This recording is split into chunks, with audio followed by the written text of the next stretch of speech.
mình sẽ đi tiếp bài học về cổ tay, siêu âm cổ tay ạ. Okay. Okay, so we're just going to speak about ultrasound of the wrist. Bây giờ chúng ta sẽ tiếp tục qua phần siêu âm khớp cổ tay. So ultrasound of the wrist, once again, is very important that we understand our anatomy of the area that we're looking at. And the most important picture that I've found is actually this one here out of Netta, which is a brilliant diagram because it separates all of the extensor tendons of the wrist into compartments. And the boning landmark that we need to be very familiar with is this Lister's tubercle. Đối với siêu âm khớp cổ tay thì quan trọng nhất là về giải phẫu rất là phức tạp. Thì ở đây tôi dựa trên cái giải phẫu của tác giả Netta và cái mốc xương mà mình căn cứ vào đó là để khảo sát là của Lister, và cái giải phẫu của cổ tay thì chia thành các ngăn. So the extensor tendons course over the dorsal aspect of the wrist, and they're separated into these little cortical depressions and held in place by the extensor retinaculum that goes over the top. Sẽ chia thành những cái ngăn của cái gân duỗi của cổ tay là 6 ngăn. So if we have a look at compartment 1, mình sẽ nói đầu tiên là về ngăn duỗi 1. This compartment houses the extensor pollicus brevis and abductor pollicus longus. Ngăn duỗi 1 này là chứa cái cơ dạng dài và duỗi ngắn. Dạng dài và duỗi ngắn ở đây là mình nói tắt thôi, thực ra là cơ dạng dài, dạng ngón cái dài và duỗi ngón cái ngắn, nhưng mà để dễ nhớ thì mình nói là dạng dài và duỗi ngắn. And in Australia, we see a lot of decurvane stenosing tenosynovitis, so it's very important to understand the anatomy in this area. Ở đây là cái vị trí mà xảy ra cái bệnh lý viêm gân cơ do hẹp, decurvane rất là thường gặp. It's important to remember that the APL and EPB may be in a single sheath, or it may actually have two sheaths right next door to each other. Nên nhớ rằng là hai gân cơ này nó có thể chung một bao hoặc là có hai cái bao gân riêng biệt. So when we do injections into this, it's very important to make sure that we put the steroid around both of the sheaths of these tendons. Rất quan trọng là chúng ta khảo sát hai cái gân cơ này chung một bao hay là riêng bao gân riêng, để khi tiêm vào thì mình đã bảo đảm là cái thuốc đi bao trùm ở trong cái hai gân hay là chỉ mới có tác dụng ở một gân thôi. So the procedure to image this is quite simple. We just I sit the patient on a chair beside the bed. Tôi sẽ yêu cầu bệnh nhân ngồi trên cái ghế. And just with the patient resting their arm on the bed, I do not use any standoff media or anything. I just plonk the probe directly onto the wrist. Yêu cầu bệnh nhân đặt cái bàn tay lên trên cái giường và không có sử dụng cái miếng đệm cho cái xương cổ tay.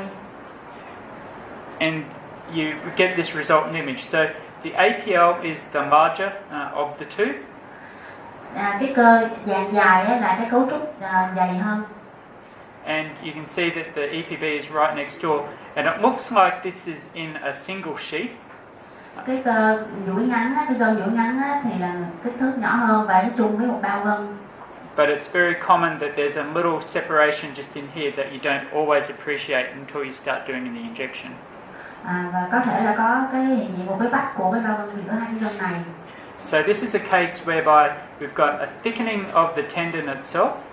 Đôi khi chúng ta sẽ thấy là có dày của cái gân cơ này. And we've got a large amount of fluid sitting in the sheath surrounding the tendon. Và thấy có tụ dịch lớn xung quanh cái gân cơ. Using color Doppler, we're able to see hyperemia within the tendon itself. Sử dụng chế độ Doppler sẽ thấy nó tăng sinh mạch máu rất là nhiều. And the APL, it's very common to see these little hypoalcoholic clefts going through there. Và cái gân dạng dài này thì sẽ có những cái trẻ mà phản âm kém ở bên trong là do vùng nề viêm. And this is just the orientation of the tendon fibers. That's not partial tearing within the tendon. Và mình không được nhầm lẫn với đây là cái trường hợp mà rách đóng phần lưng cơ. If we slide a little bit more dorsally, we come to compartment 2. Mình sẽ di chuyển đầu dò về phía mặt lưng của cổ tay để khảo sát cái ngăn 2. And this houses the extensor carpi radialis brevis and extensor carpi radialis longus tendons. Cái ngăn 2 này sẽ chứa các gân duỗi cổ tay quay dài và ngắn. This is the two tendons here. So the compartment 1 is over here. and you can see that the nice round tendons in transverse, and you can see the extensor retinaculum going over the top. Ở bên trái màn hình đó là ngăn 1, còn ngay trung tâm màn hình là ngăn 2 chứa cơ dạng dài và duỗi ngắn. The next one across is compartment 3, which houses extensor pollicis longus. Trong ngăn thứ 3 thì sẽ chứa gân cơ dạng duỗi ngắn. And this extends down onto the base of the thumb, distal phalanx. Gân cơ này để làm động tác duỗi cái ngón cái. Some of these tendons are much easier to see in real time, so I always use quite smooth, steady motion when I'm looking at tendons and just following their path. Tôi luôn dùng cái biện pháp khảo sát động để quan sát cái sự vận động của các gân cơ. So you can see here, this is extensor pollicis brevis coming out from its bony ossicle, going over the top of extensor carpi radialis longus and brevis, and coursing across onto the base of the thumb. Mình sẽ khảo sát cái sự bắt chéo của các gân của ngăn 1 đi qua các gân của ngăn 2. This junction here, where the tendon crosses over the extensor carpi radialis longus and brevis, is important because you can get a syndrome called distal intersection syndrome that occurs at that site. Tại vì nơi cái vị trí bắt chéo của các gân cơ ngăn 1 và ngăn 2 này, nếu mà có bệnh lý sẽ gây cái hội chứng bắt chéo. And it's just due to the anatomical relationship of that tendon coursing over the top of these other two. Mình sẽ tập trung ngay vị trí bắt chéo này xem có cái biến đổi về hình thái và phản âm của gân cơ không. So just moving a little bit more dorsally, we come to compartment 4. Mình tiếp tục di chuyển đầu giò ở cái mặt lưng của cổ tay để khảo sát cái ngăn 4. And compartment 4 houses most of the tendons. So these are all the extensor tendons of the hand.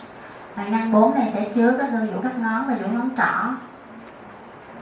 It's just so these are the extensor tendons, and we've got the flexor retinaculum that goes over the top of it. Mình sẽ lấy đây là các gân cơ duỗi các ngón và phía trên là cái màng giữ. It's at this location that sometimes this retinaculum looks quite thick, but that is a normal thing to see. Đôi khi thì cái màng giữ này sẽ dày lên, nhưng mà mình cũng phải để nhìn cho quen, để đó là hình ảnh bình thường. So this is an abnormal case of tendinosis within extensor digitorums. Đây là một hình ảnh của bệnh lý cắt ngang. And you can see that there's quite a marked amount of fluid surrounding the tendons. Có tụ dịch lượng nhiều quanh gân duỗi các ngón.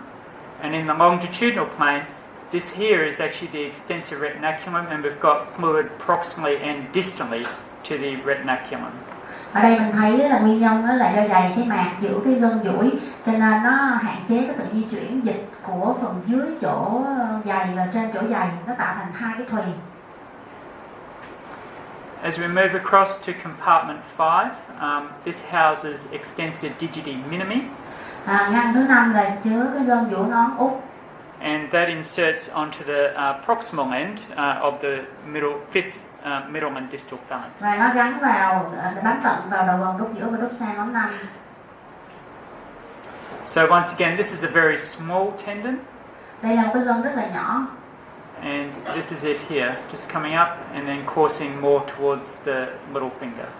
Cái gân này rất là nhỏ, cho nên là khi mình làm siêu âm mình thấy có cái xương quay xương trụ, cái xương quay xương trụ thì cái gân nhỏ nằm đó là gân duỗi ngón 5.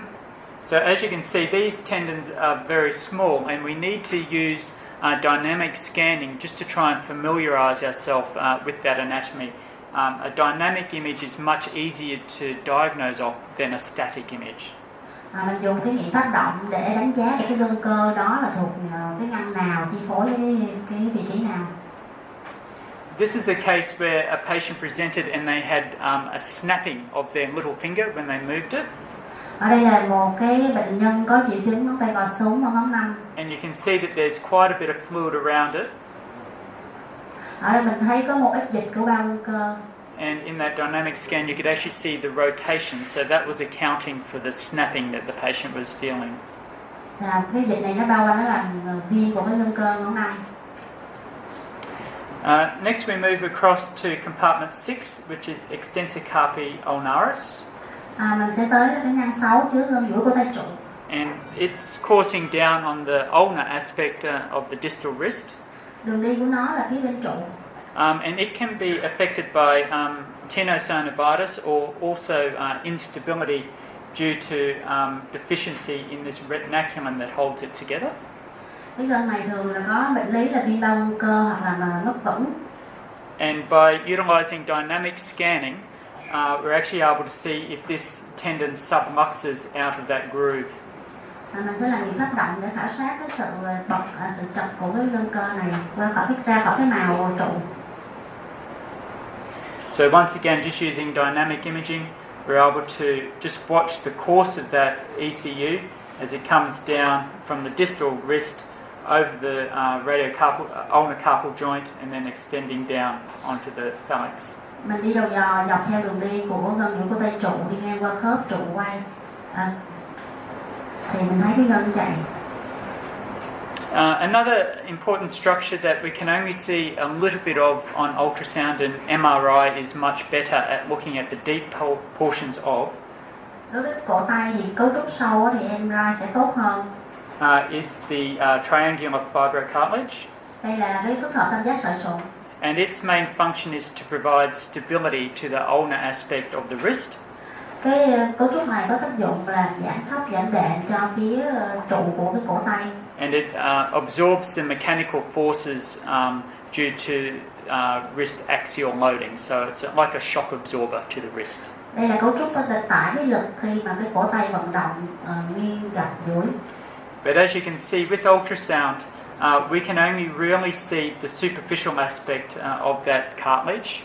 Mình đặt cái siêu âm các dọc của phức hợp tam giác sợi sụn, mình thấy cái mặt nông. And quite a bit of insufficiencies happen in this deeper part that we can't see, and unfortunately that's where MRI provides better imaging. Đôi khi chúng ta có thể thấy được cái tổn thương của phức hợp tam giác sợi sụn này cũng gần tương đương với MRI. Không phải cái ông nói là cái phần sâu thì sẽ khó khảo sát hơn siêu âm, cho nên đó là vai trò của MRI. Another important ligament to assess is the scapholunate ligament. And it is located just distal to Lister's tubercle, so just distal to that little bony bump just here. So as we move distally, the first thing that we come across is this little ligament.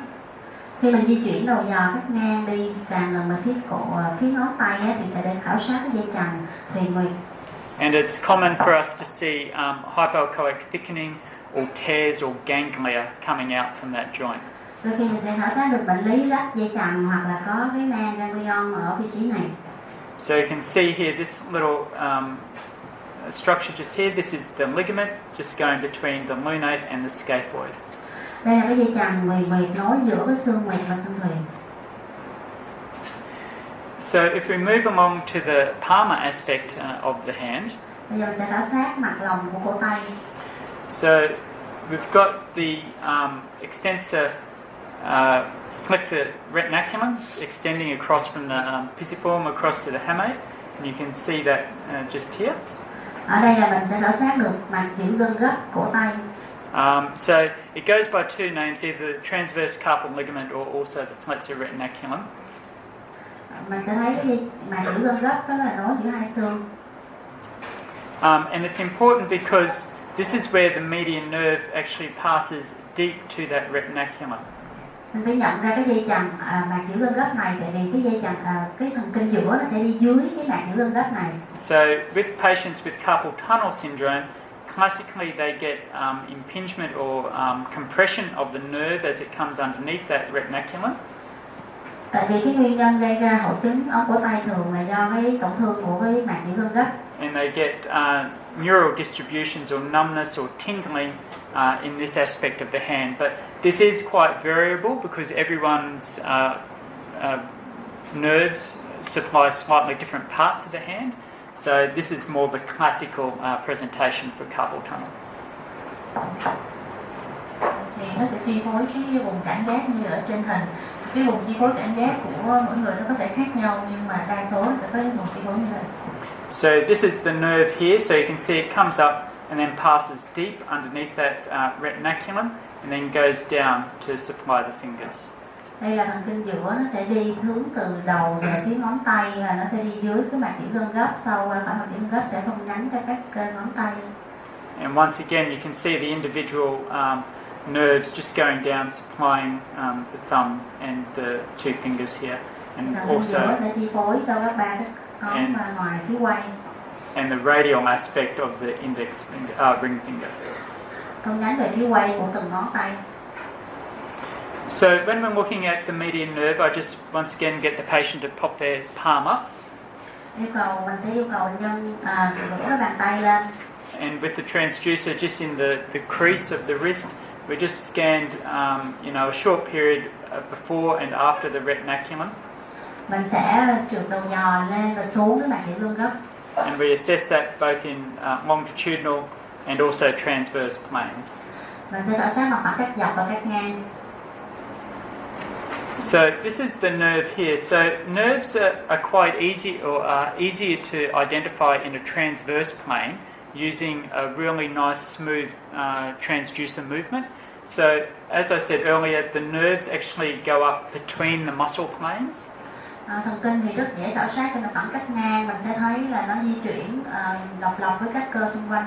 So what we're after is the nerve, and then we're able to follow that up and over. So this is the nerve in transverse. So you can see that it's got these little more thickened hypoechoic little fascicles, which are the neural bundles in the nerve. Cái dây thần kinh trên mặt cắt ngang thì nó có dạng đốm là do có những cái bao của cái dây thần kinh riêng biệt bên trong. And in longitudinal plane, once again, you can see those hypoechoic channels, and then we've got the epineurium on the outside, which is slightly echogenic. Cái hình ảnh của dây thần kinh trục cách dọc thì có dạng âm một chút, và cái bao của dây thần kinh thì có phản âm dày. And as I illustrated before, it's important to move move the tendons. So this is the nerve sitting over the top of the flexor tendons.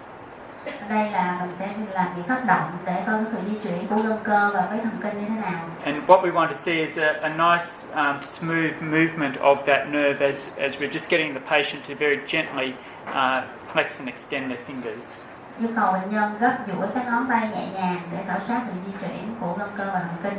What we sometimes see in this plane is this is the retinaculum here. When you get them to move their fingers, that is adherent underneath the retinaculum, so it doesn't move. Đôi khi mình sẽ khảo sát thấy được bệnh lý của cái mạch giữ gân gấp gây dày lên là gây hạn chế cái sự gấp duỗi ngón tay của bệnh nhân. So there's also another embryological remnant called a persistent median artery. Đôi khi mình sẽ thấy trường hợp là tồn tại cái động mạch giữa. What you get there is you actually get a bifid median nerve and you get an artery sitting in between it. Đôi khi mình sẽ thấy cái động mạch giữa này sẽ nằm giữa cái cấu trúc thần kinh giữa. So this is an important finding to relay to the treating surgeons because they don't want to go in and unexpectedly hit this little artery when they're trying to separate the retinaculum. So it's important to mention this. Đây là mình phải một cái cấu trúc quan trọng mình phải biết để cho phẫu thuật viên người ta không có muốn điều trị sai. So this is a case of carpal tunnel syndrome. Đây là một hội chứng một bệnh nhân có hội chứng ống cổ tay. And as you can appreciate, there's a definite caliber change between the abnormal nerve proximal to the retinaculum to the nerve underneath the retinaculum. Mình thấy là có sự thay đổi cái đường kính trước sau của cái dây thần kinh từ về phía đầu cho đến về phía cái ngón tay. So this is just another example. So we can see here that the nerve comes down, it's hypoechoic, it's thickened. This is the extensor retinaculum, and you can see that caliber change, and then it thickens up again at the distal aspect of the canal. Ở đây là cái dây chằng thần kinh giữa, thì cái số 1 là đường kính trước sau của thần kinh giữa trước cái vị trí chèn ép. Cái số 2 là ngay cái vị trí bị chèn ép nơi mà mạch giữ gân gấp dày lên, và cái số 3 là về phía bàn tay của thần kinh giữa, nó tăng cái kích thước trở lại. And if you just have a look at the measurements here, it goes down from 3 millimeters to 1 millimeter back to 3 millimeters. So that's quite a significant compression. Và đây là cái sự thay đổi cái đường kính từ 3 mm giảm xuống còn 1 và sau đó trở lại phục hồi lại 3 mm là bệnh nhân này có triệu chứng điển hình. And it was due to this thickening of the retinaculum. So instead of having that nice thin flexor retinaculum, you can see this is quite thickened once again at 3 millimeters. Và một lần nữa mình cũng xác định được cái nguyên nhân của gây chèn ép là dày cái màng chữ lưng gấp 3 mm.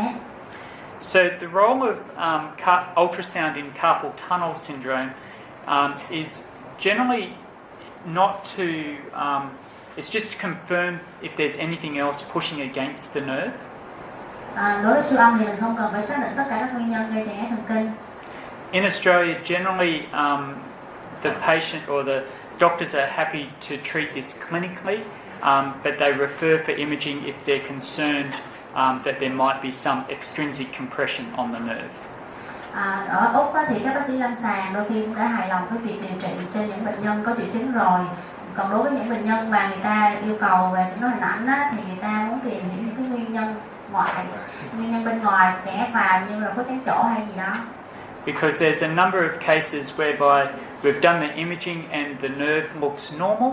The patient have then gone on to have nerve conduction test and has proven that there is carpal tunnel syndrome. Có những cái trường hợp đó thì siêu âm nó thấy cái hình ảnh của cái dây thần kinh nó bình thường, nhưng mà khi người ta làm điện cơ thì các bạn thấy nó là cái hội chứng ống cổ tay. So our role is really just to make sure that there's nothing else within that carpal tunnel that could be causing it. So as you can see here, this is the median nerve, and there's a large calcific heterogeneous collection just here, which is pushing on that nerve. Đây là một trường hợp mà bệnh nhân có triệu chứng hội chứng ống cổ tay và siêu âm mình xác nhận là có một cái khối trán chỗ đóng côi. Another area that we're asked to look at is the ulnar nerve or Guyon's canal. Một cái cấu trúc khác của siêu âm cũng khảo sát được đó là thần kinh trụ nằm ở trong ống Guyon. And this is the nerve as it comes down deep to the transverse carpal ligament, but it doesn't go underneath the flexor retinaculum. Thần kinh trụ này thì nằm về phía trụ và đi dưới của cái dây chằng màng chữ lưu tay trụ mà không có đi dưới màng chữ lưng gấp. And it's easily identified by it lies immediately adjacent to the ulnar nerve, ulnar artery. Mình xác định được đây là thần kinh trụ vì nó nằm gần với động mạch trụ, sử dụng chế độ Doppler để xác định. So this is a normal appearance of the ulnar nerve as it's coming down into the wrist. Đây là hình ảnh bình thường của thần kinh trụ đi cắt dọc đi xuống về phía bàn tay. So some patients present with paresthesia in this area here, and it can be due to the ulnar nerve, some compression forces in this area. Thần kinh trụ thì chi phối cho một ngón rưỡi về phía trụ và có triệu chứng ở vùng này. And depending on where the compression occurs, the ulnar nerve also supplies some motor function to the wrist, so sometimes, or to the palm of the hand, so sometimes they get weakness in the hand as well as sensory changes. Thần kinh trụ thì chi phối vận động cho cái phía bên trụ của bàn tay, cho nên là khi bệnh nhân có triệu chứng yếu bàn tay là có triệu chứng về thần kinh trụ. So this is an image of the ulnar nerve, just here, right next door to the artery. Đây là ảnh cắt ngang của thần kinh trụ đi gần với động mạch trụ.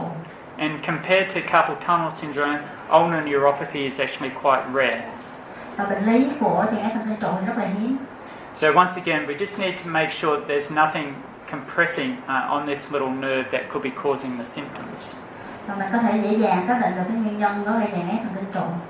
And in this patient, what we've found is that there's actually an accessory muscle that's coming down and compressing on that nerve as it's entering into the wrist. Đây mình thấy là có một cái cơ phụ nó chèn ép thần kinh trụ trên cái đường đi về phía bàn tay. So this is the accessory muscle just sitting here, and this is the nerve sitting underneath it. So the compression is caused by this accessory muscle. Đây là có một cái cơ phụ hiện diện cho nên nó chèn ép trên đường đi của thần kinh trụ chi phối cho bàn tay. So once again, using split view or dual imaging, you can see here this is the symptomatic right side with that accessory muscle and the artery, and this is the asymptomatic side with the normal artery and nerve. Ở đây là hình so sánh hai bàn tay, một bên có triệu chứng, một bên không có triệu chứng. Bên trái màn hình đó có triệu chứng nên là có cái hình ảnh của cơ phụ và cái thần kinh trụ nó nằm ở dưới, còn bên bình thường á, thì thần kinh trụ nó nằm gần của động mạch trụ. As I alluded to earlier, there's a few conditions where we get a condition called intersection syndrome. Mình khảo sát tới hội chứng bắp chéo. And this is where two tendons cross each other, or muscle and tendons cross each other. Ở đây là nơi mà các gân của ngăn 1 bắp chéo lên trên các gân của ngăn 2, cái ở dưới là vỏ xương, thì cái gân cơ sát cái vỏ xương đó là gân của ngăn 2. So there's actually two. There's a proximal intersection syndrome, which occurs just about here, and a distal intersection syndrome that occurs down in here. Khảo sát thì nó sẽ nằm, cái vị trí khảo sát sẽ nằm ở trên cái nếp cổ tay. So this is an example of proximal intersection syndrome. So this is extensor carpi radialis longus and brevis. Ở đây là gân duỗi cổ tay quay ngắn và dài. And this thing over the top is actually the muscle belly of the APL and EPB. Ở trên là các gân dài dài và duỗi ngắn bắp chéo qua. And what's happened is there's thickening and hyperemia as those tendons and muscle cross. Ở đây là nơi vị trí bắp chéo có tổn thương thì các gân cơ phù nề và có tăng sinh mạch máu nhiều. And we see this presentation very commonly in rowers, in elite rowing athletes. Cái triệu chứng này thường gặp ở những bệnh nhân, ở những cái vận động viên. So you can see here, this is the normal side, and this is the abnormal side. So you can see that there's quite a bit of thickening change between those two sides. Bên trái là hình của bệnh nhân có cổ tay bình thường, bên phải là bệnh lý có hội chứng bắp chéo, có tụ dịch và có phù nề, có gân dài dài và duỗi ngắn. So once again, this comparative view by using the dual screen imaging is very helpful for diagnosing this. Mình nên dùng cái chế độ tách đôi màn hình để so sánh một bên hình của bên bình thường và bên có bệnh lý. So this is just another case. So this is the APL EPB coming across the ECRL. Ở đây là cũng là hội chứng bắp chéo, là ở phía trên đó là dài dài và duỗi ngắn, ở dưới là duỗi cổ cái tay quay. And you can see how inflamed this area is just due to that hyperemia. Có tình trạng là tăng sinh mạch máu rất là nhiều. And you can also appreciate over here that there's interstitial edema, so there's irritation in the soft tissues as well. Và có tình trạng cái phù nề mô mỡ dưới da đi kèm. So this is just in the longitudinal plane. Once again, we've got the APL and EPB muscle coming across, so that's in short axis, and this is the long axis of ECRL. And once again, all of that edema and hyperemia. Một lần nữa trên mặt phẳng các dọc mình cũng xác định lại là các cơ duỗi cổ tay quay ở sát xương và cái cơ dài dài duỗi ngắn ở trên đều phù nề, tăng kích thước, tăng túi máu. Another condition that we see on the volar aspect of the wrist is a thing called pronator syndrome. Một cái bệnh lý khác là hội chứng cơ sắp vuông thấy ở trên mặt lòng của cái cổ tay. And this gentleman presented with pain on the volar aspect of his right wrist after playing a lot of guitar. Bệnh nhân này thì thể hiện triệu chứng là đau sau khi chơi guitar. So you can see here that there's quite a bit of thickening of the pronator quadratus muscle. So this is the radius and ulna. Đây là mình thấy cái cơ sắp vuông á, nó phù nề. And as you can see, just by once again using that comparative view, using dual imaging, there's quite a bit of thickness difference between the right side and the left side. Và mình cũng dùng chế độ chia đôi màn hình sẽ so sánh một bên bình thường và một bên có triệu chứng thấy là phù nề tăng bề dày của cơ sắp vuông. Another thing that we commonly see in wrist are ganglia. Một cái hình ảnh mà chúng ta thường gặp ở cổ tay là hạt nang ganglia. And these can arise from either a tendon sheath or a degenerative joint. Nó có thể xuất hiện do từ cái bao của gân cơ hoặc là từ khớp. And they've got variable presentations, and what we commonly do is inject the ganglia to try and rupture the ganglia. Và cái hình ảnh của nó thì rất là thay đổi. And we do that just by using local anesthetic and steroid, and we've found that there's about the same occurrence rate for doing it with an injection as opposed to surgery. Người ta sẽ có thể là trích corticosteroid hoặc là phẫu thuật.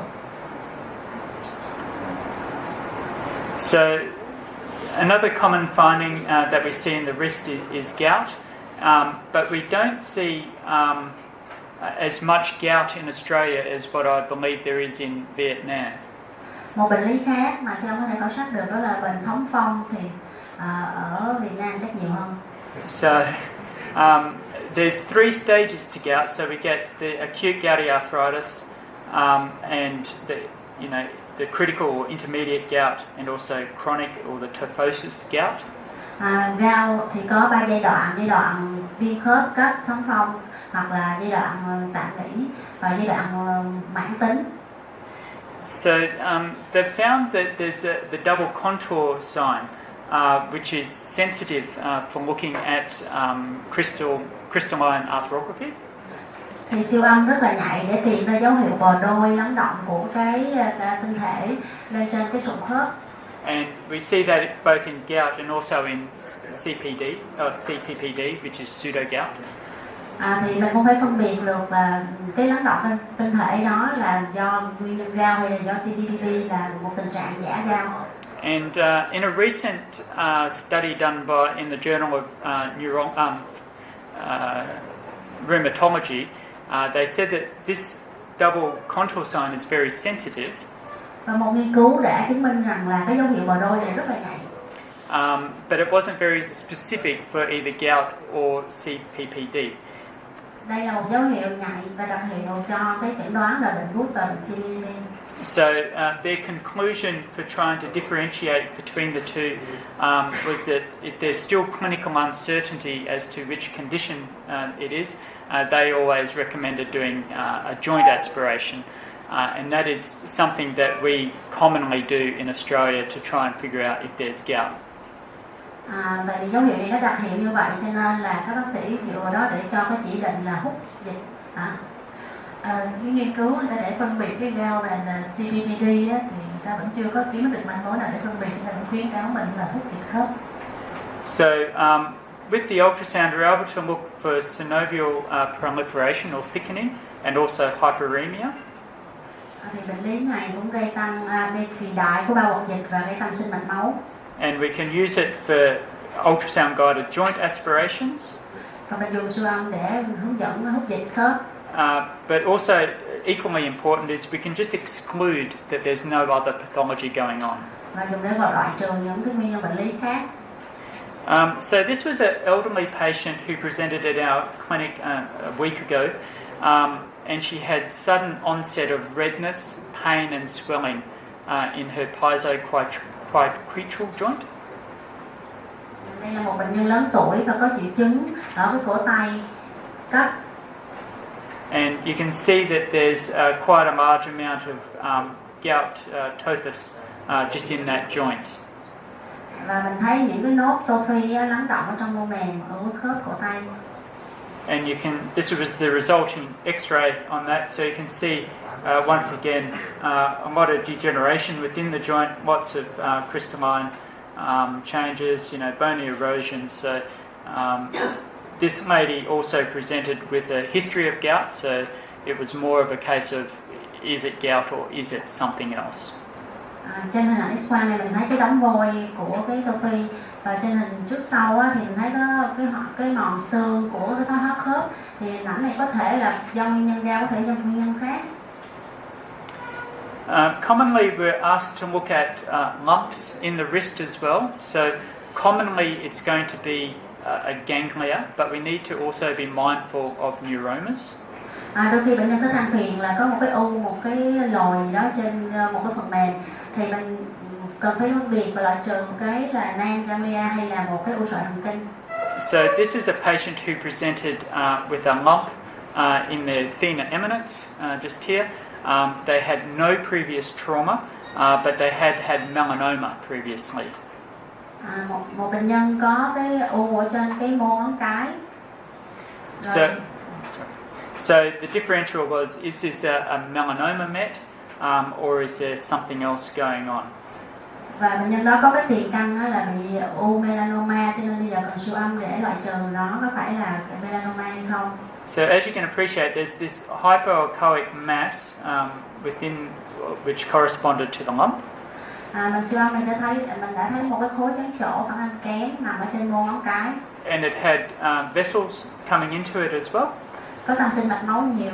But we were able to join it up with the little nerve. So this was actually a little neuroma in his thumb. Và nghĩ nhiều đến là u sọ thần kinh. The other thing that we're asked to do is do interventional or administer corticosteroid for tendinosis and inflammatory conditions. Đôi khi mình sẽ có điều trị cái tình trạng viêm gân một cách tiêm kháng viêm. So this was a patient who presented with pain on the dorsum of her wrist. Nhưng có đau với mặt lưng của cổ tay. And when I was examining it, it had quite a bit of fluid in there. She was quite sore, but when I put Cummer on, it was very, very florid. Mình thấy có tình trạng tăng sinh mạch máu rất là nhiều, có một ít dịch ở trong cái mô. So this was more than what I'd expect, more colour or more hyperemia than what I would expect if it was just a simple tenosynovitis. Đây được nghĩ nhiều đến là một cái tình trạng tăng sinh mạch máu này nó không có phù hợp với lại một cái viêm gân. So previously this patient had a very bad fracture of her wrist that required internal fixations with plates and screws. So I was a little concerned that there was something else going on. Siêu âm để tìm hiểu coi có nguyên nhân nào khác hay không. And after looking a bit more, I was actually able to see that they'd used the incorrect lengths of the surgical screws. So these are actually surgical screws extending up into the extensor tendons. Thì siêu âm mình thấy được là cái con ốc mà cố định trong xương á, nó nhô ra khỏi cái vỏ xương. So this lady was very grateful for her surgeon to get her wrist restored, but unfortunately, they didn't do a great job at measuring the screw length. May mắn cho cô này là cô được điều trị cố định xương lại, nhưng mà cái con ốc này thì nó lại nhô lên như vậy. So in this case, we did not do the injection because we were concerned about the introduction of infection into the surgical site, and we sent her back to her doctors for a surgical review to see if they can fix that. Đối với bệnh nhân này thì mình không có tiêm kháng viêm mà mình gửi bệnh nhân quay trở lại bác sĩ phẫu thuật để có hướng điều trị tốt hơn. This was another patient who presented with a plate in the distal, overlying the distal ulna, and you can see here that this is the surgical plate just here. Đây là nơi bệnh nhân có vị trí có triệu chứng đau cơ duỗi của tay trụ. But once again, there's quite significant hyperemia around that plate. Mình thấy có tình trạng tăng sinh mạch máu nhiều. So once again, we were reluctant to inject around this site as well. So we sent them back to their doctor and said, "What would you like to do?" And they ended up coming back later, and we did inject around that to try and settle it down. Mới đầu không có định chích kháng viêm vào đó thì đã mời cái bác sĩ và cô này lại, và cuối cùng mình cần kháng viêm đi quay nữa. Okay, thank you.